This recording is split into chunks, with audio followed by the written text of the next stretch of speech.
अगर कोई किसान अपने खेत पर पेड़ लगा करके उसमें मदद करता है तो हमें उसको परमिशन देने में किसी भी प्रकार की कोताही नहीं बरतनी चाहिए। हां, शर्त जोड़नी चाहिए, एक पेड़ काटोगे कम से कम 10 पेड़ लगाओगे, उसका वेरिफिकेशन होना चाहिए और उसको जियो टैगिंग करने की व्यवस्था करनी चाहिए, तब किसान प्रोत्साहित होगा। हमें अन्य विभागों के साथ भी बेहतर संवाद को आगे बढ़ाना चाहिए। और जो हम लोगों ने पहले इस बारे में कहा था कि विरासत वृक्ष घोषित करने की कार्रवाई, 100 वर्ष पुराने जितने पेड़ हैं उनको विरासत वृक्ष के रूप में आगे बढ़ाना। आप देखेंगे देश के अंदर सबसे पुराना वृक्ष कोई है तो यहां बाराबंकी में ही है, 5000 वर्ष पुराना उसका इतिहास है, इसी बाराबंकी में मौजूद है, पारिजात का है और इतना पुराना है।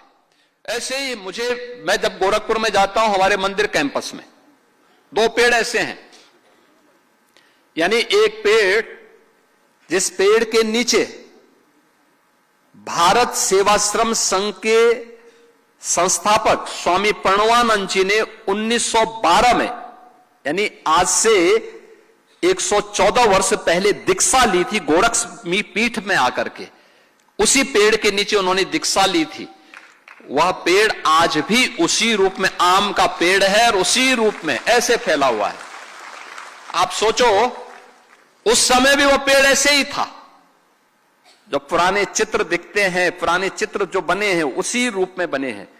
और आप आश्चर्य करेंगे कि उस पेड़ में आज भी एक ही पेड़ है, शाखाएं अलग अलग हैं और कई वैरायटी के आम आते हैं उसमें आज भी। आप सोचो 1912 में भी वह फल दे रहा था और आज भी फल देता है। कहीं मिलेगा ऐसा पेड़? यानी 1912 में भी फल दे रहा था, आज भी फल दे रहा है। मैंने अब उसके लिए एक वाटिका तैयार की, वहां पर उसको बचाने के लिए मेरे गुरुजी ने भी की थी कि उसकी जो टहनियां थी बहुत फैल रही थी, वजन पड़ रहा था, उसको सपोर्ट करने के लिए फिर उसको आगे बढ़ाया गया। सपोर्ट करने के लिए हम लोगों ने नीचे से उसको सपोर्ट दिया। आज भी वह वैसे ही पड़ा हुआ है, एकदम आध्यात्मिक वातावरण वहां देखने को मिलता है। ऐसे वहां पे कुछ पीपल हैं, बरगद हैं, एकदम ऐसे लगता है जैसे उनका आशीर्वाद हम सब के ऊपर ऐसे बरस रहा हो।